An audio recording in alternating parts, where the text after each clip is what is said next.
Veljko Korac, In Search of Human Society. Veljko Korac is professor of philosophy at the University of Belgrade, where he received his PhD after studying in Zagreb and Prague from 1933 to 1938. During World War II, Korac fought with the Yugoslav partisans. He did research in the United States during 1962 and 1963 under the auspices of the Ford Foundation.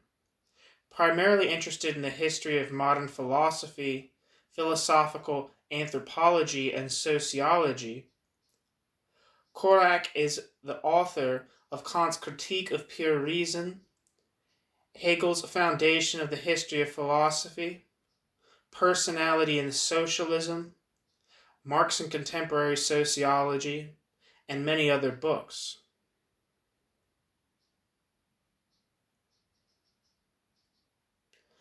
Now it's time for the actual essay. One of the most often repeated objections to Marx's socialism is the allegation that Marx's socialism is untenable from the humanist standpoint, reducing man and society to strictly material factors and degrading spiritual values, which are the essence of humanity, to a mere epiphenomenon of material life. Marx's socialism is said to lack human content.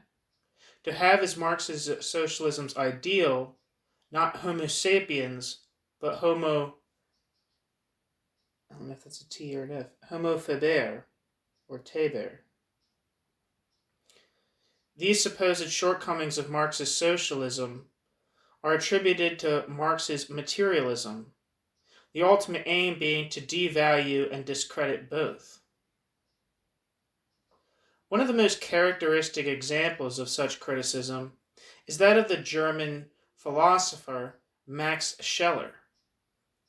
In Man's Place in the Cosmos, Max Scheler goes so far as to identify Marx's conception of man and society with that of the vulgar materialist Karl Vogt.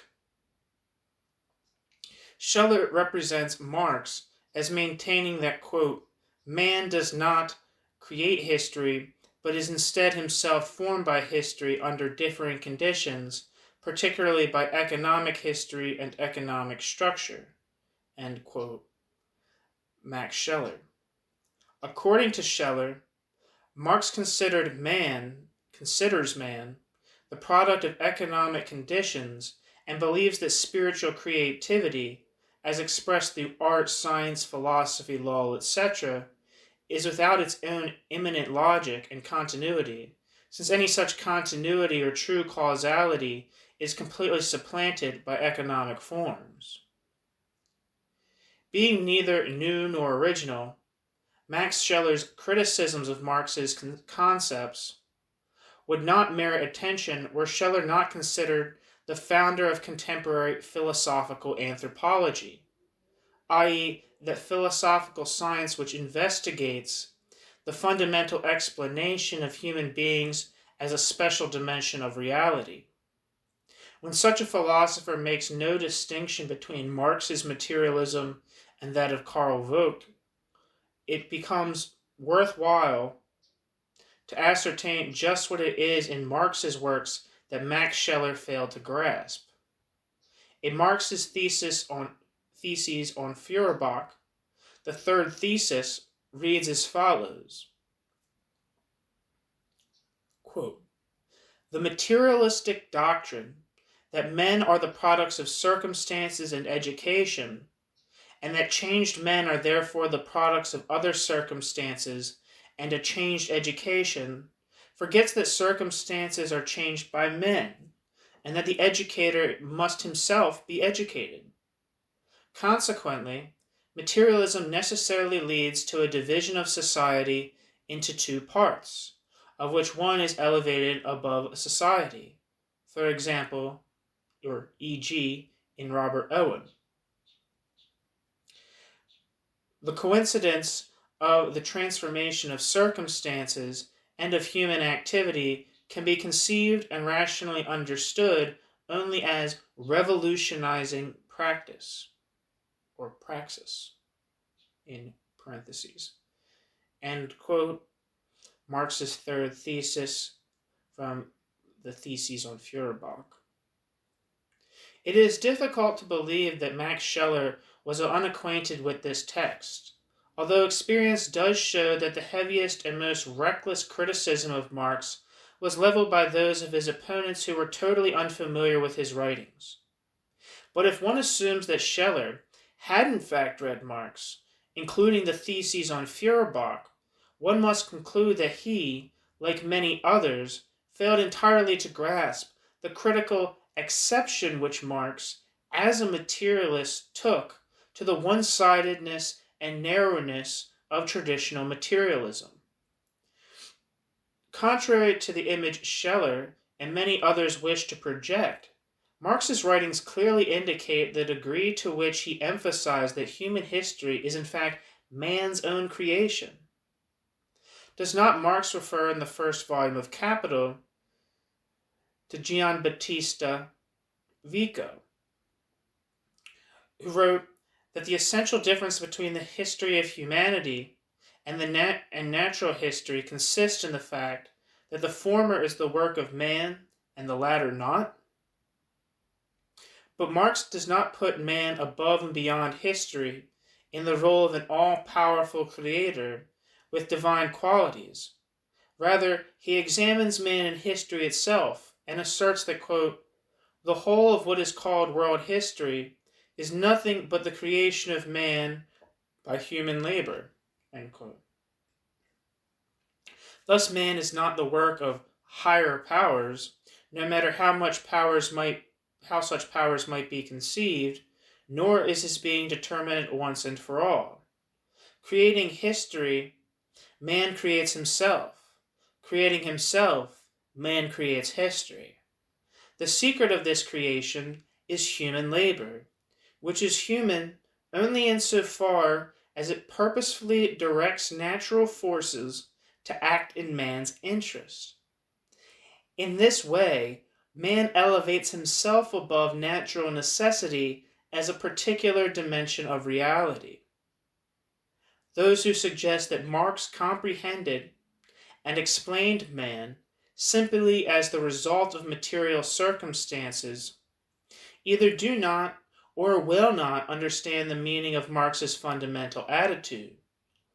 The root of man is man himself. This attitude, which is basic to Marx's conception of man, shows clearly wherein Marx's materialism differs from traditional materialism. It is this view that entitles Marx to assume the most prominent place among the founders of contemporary philosophical anthropology and sociology, and that is the refutation of Scheller's attempt to represent Marx's definition of man as the simple and accidental product of material conditions and circumstances. Marx seeks the root of man neither in nature abstractly conceived, nor in the abstractly conceived totality of society. Marx sees the root of man in human praxis, which is human only to the extent that human labor differs from the labor of every other living creature. That is, to the extent that the worst of human architects is superior to the best of bees, even though in the construction of its honeycomb, the bee puts many an architect to shame. That's a Marx quote from, is that from Capital? When he's talking about, I can't remember. Either way, I don't remember. That quote's from Marx. It's not in quotation marks. That's why I started reading it and I was like, oh, it's Marx, but it's in parentheses instead. Anyhooser, there is no mystery in the assertion that man's nature or essence differs from the nature and essence of other living creatures, and that the root of man is man. This only points out the need to regard the purposefulness of human activity as the point of departure for any investigation of man and all kinds of human activity. purposefulness is that essential feature of the human spirit which enables man to appropriate nature, or as Marx put it, to humanize nature. While all other creatures, however intelligent, can act only within the limitations of their species, always remaining more or less subject to direct natural necessity, man is capable of freeing himself from the necessity of assuming the characteristics of other species. Thus only man can universally appropriate nature's scattered potential for his own purposes, and to become a universal species reproducing the whole of nature, while other creatures reproduce only themselves.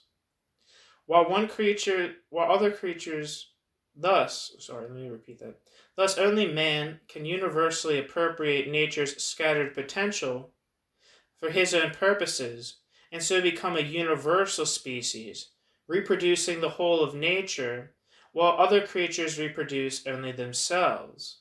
While other creatures are always bound by direct necessity, man can be freed from direct necessity.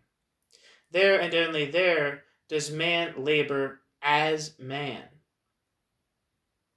Thus, when Max Scheler says that man's peculiarity lies in the fact that he can say no, even to his own vital needs, that he can be a, quote, principled ascetic of life, end quote, Max Scheler is actually repeating in a much narrower context and unwittingly what Marx had already stated much earlier and more profoundly. Whether man's origin is explained by God's grace or as an accidental result of natural forces, history shows that he structures his own existence by the rational mastery of higher powers, the rational overcoming of immediate natural necessity. Of course, in investigating man, we must clarify all the factors and components of his human existence, and explaining everything he creates while creating himself as man. But the fact of his being human remains problematic until we explain the purposefulness of his praxis, or the root of what is specifically human nature. Nature in quotation marks. Many interpreters of Marx's ideas, whether they considered themselves his followers or his opponents, made no attempt to grasp the theoretical possibilities of his explanation of man's generic essence for sociology, the social sciences in general, and for socialism. Moreover, some who wished to represent themselves as the most consistent, or even as the only true followers of Marx's thought, declared that one cannot, Moreover, some who wished to represent themselves as the most consistent, or even as the only true followers of Marx's thought, declared that one cannot, in the spirit of Marx's philosophy, speak of man as man, of man in general, or of human nature or human essence, but only of man as belonging to a particular social economic formation, a particular class, etc.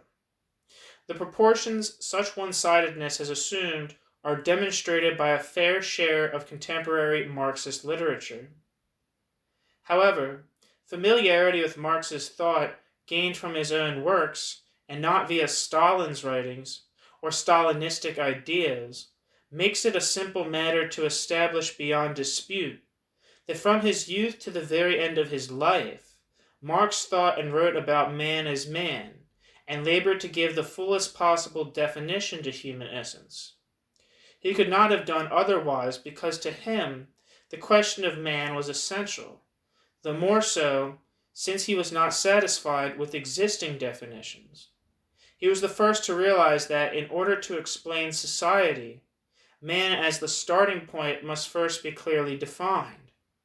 Those who have not seriously studied Marx's writings believe that after his early work he abandoned the discussion of man as man, but this is not true of Marx's work taken as a whole. In the first volume of Capital, he expressly points out that in capitalistic society, In the first volume of Capital, he expressly points out that in capitalistic society, quote, the general and the banker have a large role, but man as man has only a very wretched role, end quote.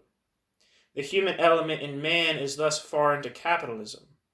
In criticizing Bentham and calling Bentham to account for spiritlessly repeating what Helvetius and other French philosophers of the 1700s had said with wit, especially in describing their concept of man. Marx writes, quote, to know what is useful for a dog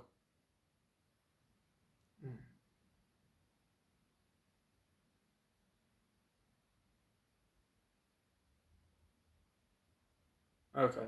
I just want to make sure who's quoting this. I think it's Marx. Quote, to know what is useful for a dog, one must study dog nature. This nature is not to be deduced from the, quote, principle of utility. When the same principle is applied to man, i.e., when we wish to evaluate all human activity, relationships, etc., the first thing in question is human nature in general, and second, that which changes with each historical epoch. Bentham is not at all concerned with this. Naively and coldly, he is content to take the modern English Philistine as representative of the type of normal man. End quote. Marx. Far from neglecting the question of human nature in general, Marx criticized those who did not consider human nature in general. Marx also took exception to the definition of man as a being forever the same as he appears at one point in history or in a given system. The objection of mutatis mutandis has a bearing on those socialistic theories Marx discussed critically because, presupposing man forever fixed and isolated, these theories propose an ideal society that would, in the opinion of their expounders, best correspond to man so determined. Marx, however, considered that man had the potential to achieve self-realization through the process of self-creation, where other socialistic theories failed to examine the causes underlying man's alienation from man and from human society. Marx's theory, based on a new concept of man, proposed to investigate the phenomenon of contemporary class society as the basic condition of praxis.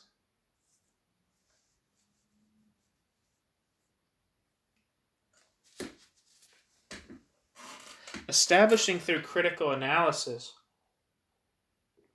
man's alienation from man, from the product of his labor, even from his own activity, Marx raised the question of abolishing all these forms of dehumanization and the possibility of restoring human society. This is his basic problem. As critics of the existing society, other socialists also knew that the society of private property was nothing more than a society of merciless exploitation, dehumanization, and the deformation of man, but they never analyzed deeply the reasons for such a state of affairs.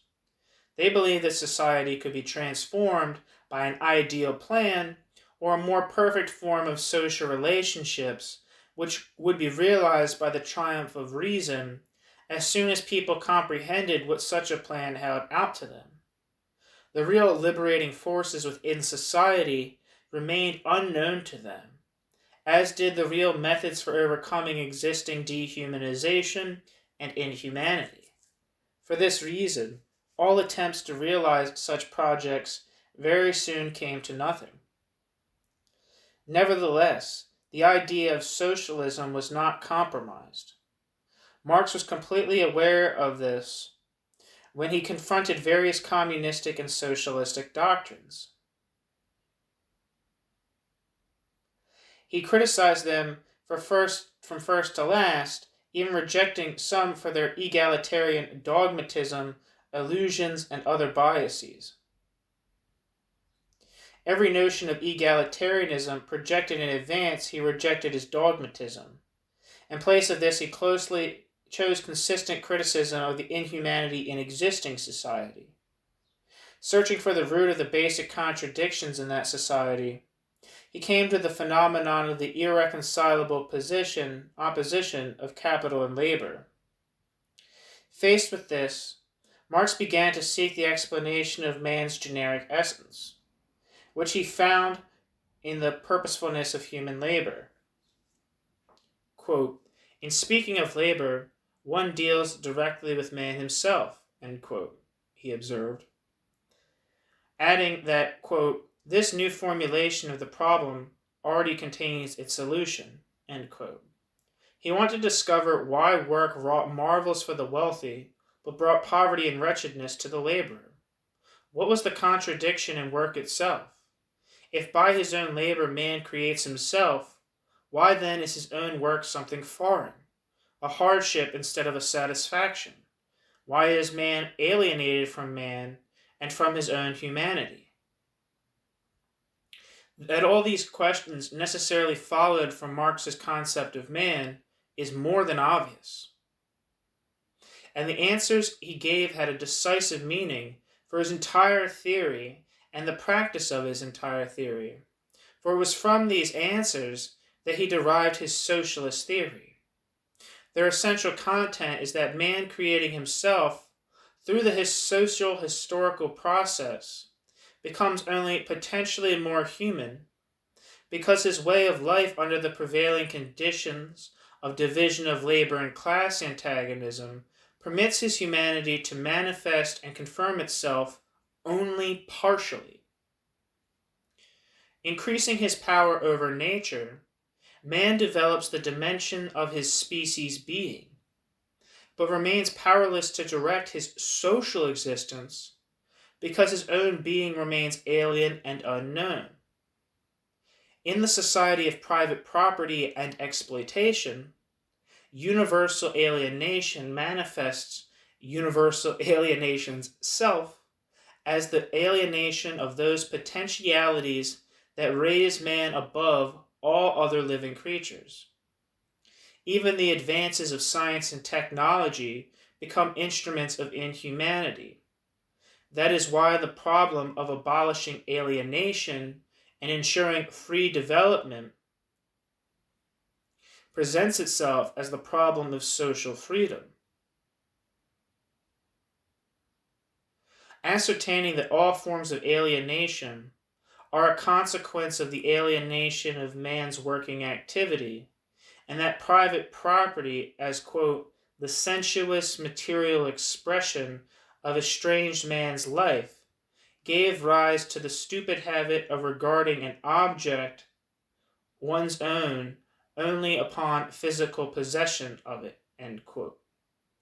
Marx concluded that without complete and true emancipation of labor, people could not become human and society could not become human society. The abolition of private property and exploitation are only the first steps in that direction. The humanizing of labor is the first immediate task of socialist practice. But to accomplish this, it is necessary to know just which social forces can accomplish it. Starting with the fact of alienation, Marx showed that total estrangement and dehumanization, in his words, quote, the complete loss of man, has become universal in modern society, causing universal suffering.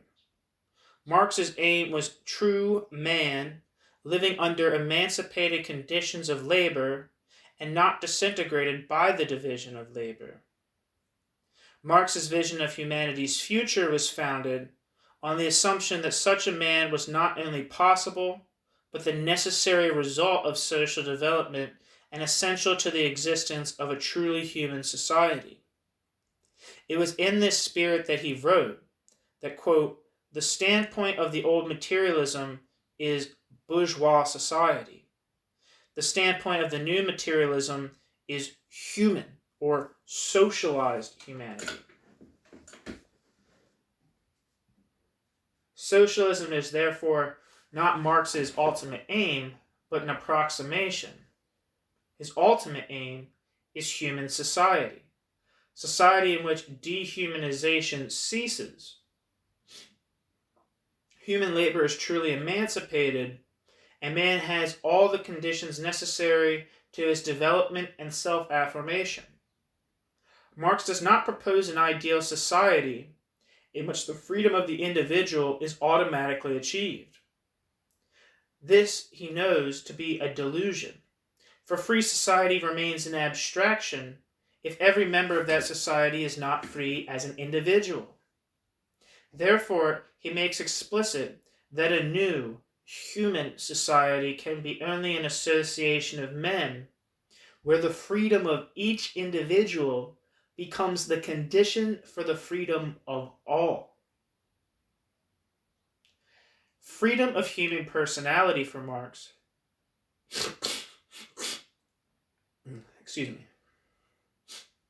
Freedom of human personality for Marx is not an empty abstraction, nor is freedom of human personality merely a youthful dream, as his conservative detractors would like to maintain. In Capital, Marx says clearly that freedom in social relations lies with freely associated men, associated producers, rationally regulating their exchange of matter with nature, bringing it under social control so as to effect the exchange with as little expenditure of energy as possible and under conditions most worthy of their human nature. Only thus can alienated labor, which improves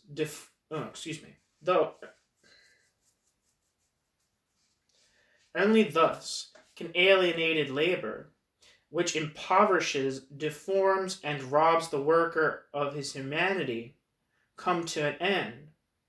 Hence, when Marx speaks of the absolute impoverishment of the worker in capitalism, and declares that the accumulation of capital is equaled by the accumulation of misery, he is thinking of the worker's inhuman life in all its aspects, not just of his economic poverty. This is what he has in mind when he writes that the accumulation of, quote, drudgery, slavery, savagery, and moral decline are the lot of the very class which creates its own product in the form of capital, end quote. Truly emancipated labor will provide the conditions for free social life, because only then will work become production, i.e., a creative activity which transforms the individual into a personality. Ooh, I like that. Transforming the individual into a personality. That seems profound to me. Marx saw the development of society as the development of each individual. Hence, the ultimate aim of society's development became the complete and true freedom of the personality, which is the essential condition of freedom for all. The socialist and humanist theories with which Marx had occasion to deal gave very little attention to this problem. Moreover, the majority of them postulated ideal socialism or communism in such a way as to eliminate freedom of the personality. I blanked out for a second. Let me repeat that. The socialist and humanist theories with which Marx had occasion to deal gave very little attention to this problem. Moreover, the majority of them postulated ideal socialism or communism in such a way as to eliminate freedom of personality. Marx was an energetic opponent and critic of all such forms of socialism and communism, as his attitude towards Kebet and Weitling well illustrates.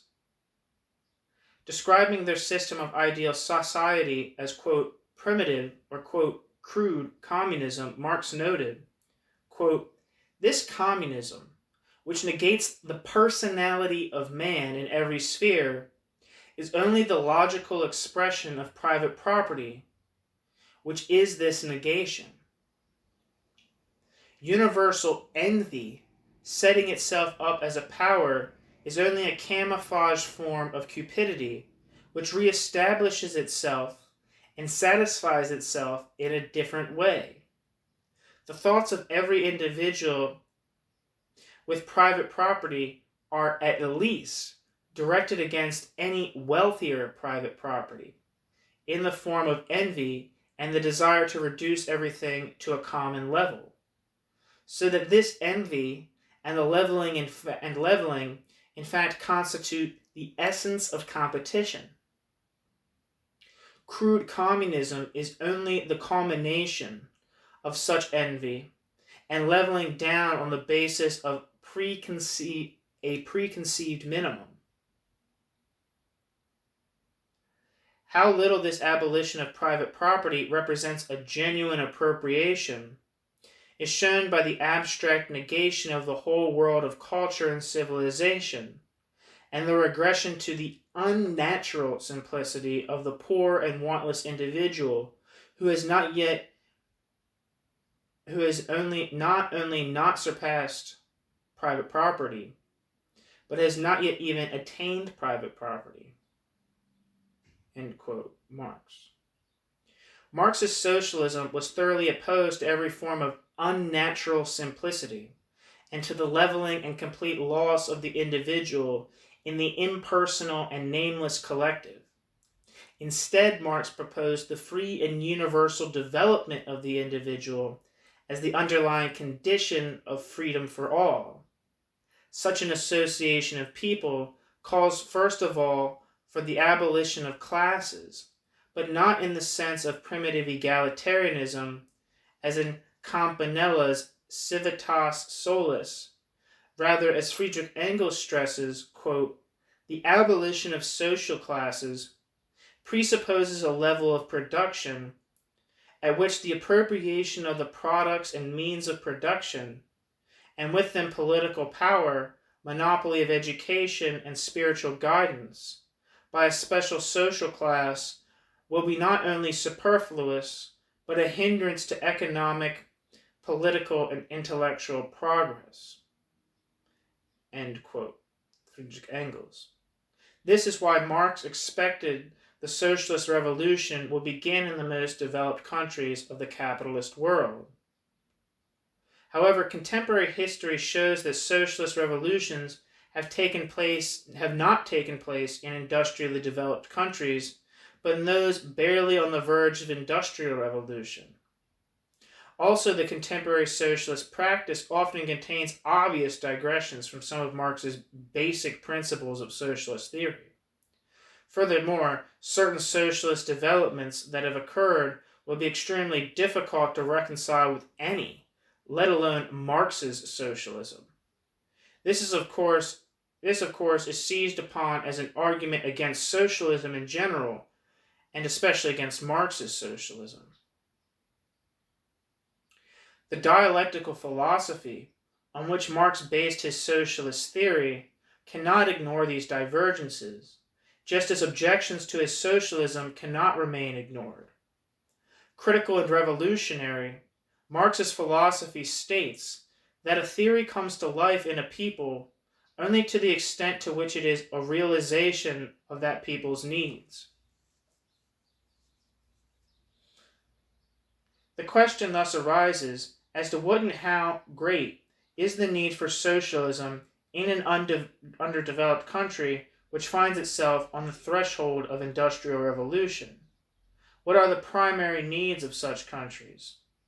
Whether they call themselves socialist or capitalist, there is no doubt that their primary needs are bound up with the development of material production. For this reason, the problems of industrialization outweigh all others, even human relationships. Belief in a better life, which has arisen in all parts of the world after victorious socialist revolutions, is a powerful stimulus to action and becomes a potential element in social practice, accelerating social development. But with limited possibilities of realization, that belief must of necessity remain restricted to ideologies of human happiness. So it has been in the past, and so it is today. For a poor society, as for a poor man, the primary consideration is the satisfaction of elementary needs and the experience of elementary material enjoyment. Since the contemporary socialist and communist ideal of social order, as formulated by Marx and Engels on the basis of their critical analysis of existing society, presupposes a high level of development of productive forces, the potential danger of considering socialism in a purely economic sense as the only and ultimate aim of social progress is constantly present. The often observed tendency in socialist countries to take technical advance and growth in productive forces, in themselves not an earmark of socialism because they are just as important a feature of capitalism, as the index for the degree of socialism and social progress attained, bears ample witness to this danger, especially as, at the same time, the progress of humanity and personal rights remains secondary. The less developed a country is, the greater the country's tendency towards primitive egalitarianism and the suppression of primitive personal freedom. It has even come to the point where, in some countries, the ideal of socialism has taken shape in precisely the aspect that Marx most energetically criticized, as the, quote, regression to unnatural simplicity of the poor and wantless individual, end quote, and as, quote, universal envy, end quote. In parentheses, China. The wish to accelerate material technical achievement results in deliberate human sacrifice, and the attempt to justify such sacrifice by historical necessity. To make the justification convincing, fictitious history is substituted for the real. The present is sacrificed in the name of a bright future. Living people are the victims to posterity's happiness. Just as Christian ideologists promise the kingdom of heaven in reward for worldly suffering. Remote fictitious goals which are favored over immediate objectives are presented as absolute ideals for which it is necessary to sacrifice everything. Thus historical optimism, which motivated and still motivates people to strive for a better future, is reduced to a common instrument of current politics and loses all connection with socialist ideals. There are more than enough examples to show how man becomes, in the name of socialism, a mere instrument for certain fixed aims without regard for objective reality. Man's and humanity's advancement become an adjunct of the advancement of an entity which stands above man, and which can be, quote, society, quote, the state, quote, technology, etc. In any case, individual man is increasingly deprived of his personality, while mankind as a, quote, greater goal of history is increasingly emphasized. All this finds its expression in various sorts of ideological instrumentalism and conformism. In philosophy, science, art, literature, every variety of spiritual activity. Spiritual creativity is converted into an instrument of ideology, and politics to become submerged by those elements of contemporary behavior that have come to be one of the essential marks of present-day bureaucratism, institutionalism, and totalitarianism. The high ethical standards of socialism are misapplied for entirely profane purposes, most often for those purposes that correspond to the interests of the bureaucracy, which thinks only of itself and identifies that self with society and socialism, speaking of an ideal future while enjoying today's pleasures and considering itself the single interpreter of historical laws.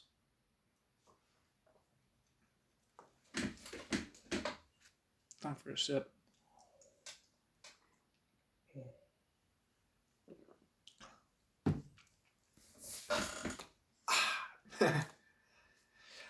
The proportions reached by this tendency were demonstrated by Stalinist practice, which of course did not cease at the moment when Stalin's embalmed body was removed from Lenin's mausoleum on Red Square.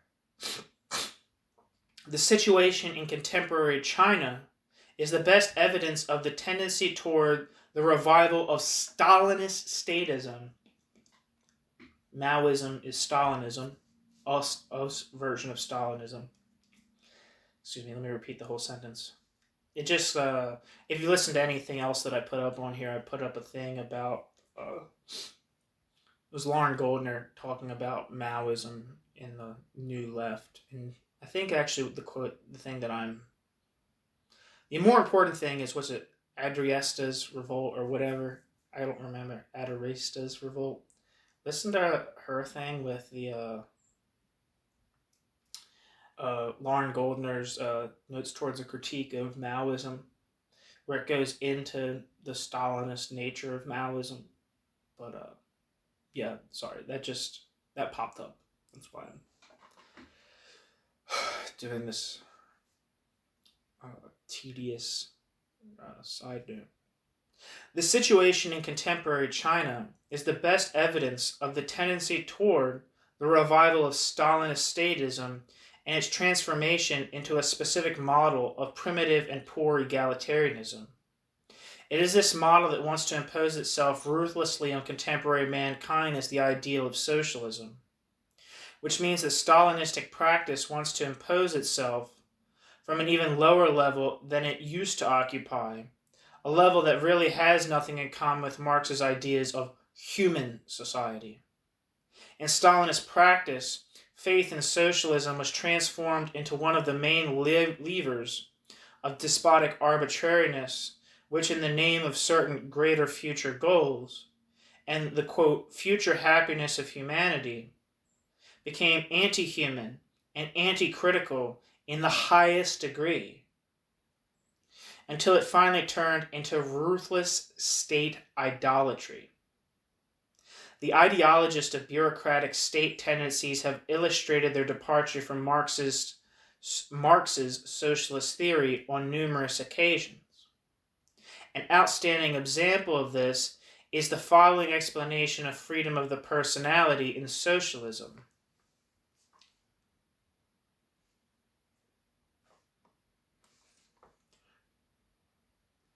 Quote, the personality in socialism is free by virtue of the fact that all of the people are free.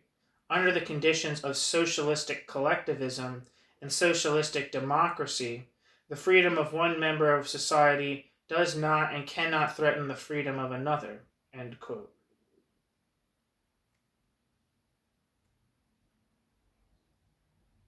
That's from the Soviet Review. Back to where we were. Wanted to make sure what that was. Thus, the relationship between the personality and society is posed in such a way as absolutely to submerge the personality in the society, or in the people. And this is brought about in the name of higher interest, which are also termed collective interests. The fact that this collective interest ceases to be collective as soon as the individual or personal interest is excluded from this collective is forgotten. But this is the method whereby bureaucracy represents its own interest. It is more than apparent that with a personality so described, nothing is left of Marx's association of men, in which the freedom of each individual is the condition for the freedom of all. It is obvious, then, that practice has indeed become far separated from Marx's socialist theory, because his case is clear enough. Where there is no freedom of the personality, there is not and cannot be freedom of the people. Critics and opponents of Marx's socialism would like to use such practice as an argument against Marxist socialism, precisely as they would utilize the materialism as Karl Vogt as argument against Marx's materialism. critics and opponents of Marxist socialism forget that this practice has abandoned Marx and set up its own ideology, which has nothing in common with Marx's ideas, regardless of what is attributed to him. If, in the countries that experienced socialist revolutions, before they had had industrial revolutions, all kinds of distortions of socialist ideas appeared, this still does not speak against either the principles of Marxist socialism or the possibility of realizing these principles under more developed or different conditions and with different methods. The contradictions in contemporary trends to socialism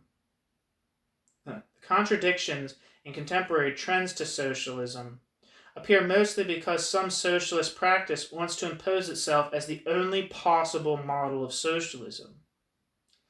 Tendencies to ignore or to conceal these contradictions are contrary to Marxist dialectical principles, which attempts to expose and resolve them. Their creative strength lies in precisely this attempt. Therefore, Marxist philosophy cannot be reconciled with bureaucratic decrees which announce that socialism or communism in a certain country is already an accomplished fact.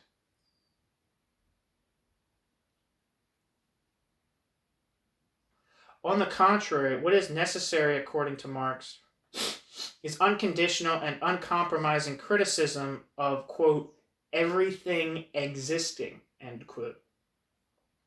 Only to the extent that such criticism of everything existing exists can the principles of Marxist socialism be verified and affirmed. That is why such criticism increasingly assumes the characteristics of a humanist revolt against bureaucratic, technocratic pragmatism and against all forms of dehumanization and alienation, whatever the society to which it is applied. Returning to Marx, in the original, and to the search for the anthropological and humanist principles of his socialism, is not, therefore, an escape into the outlived past. Rather, it is the affirmation of the concept that in socialism, bearing Marx's name, man as man can never be sacrificed to the alleged, quote, higher interest of the future, but always remains the ultimate aim of today's tendencies towards human society, both theoretically and in practice. That is why interest in Marx's ideas is more alive today than it has been at any previous time. Translated by Jan Decker.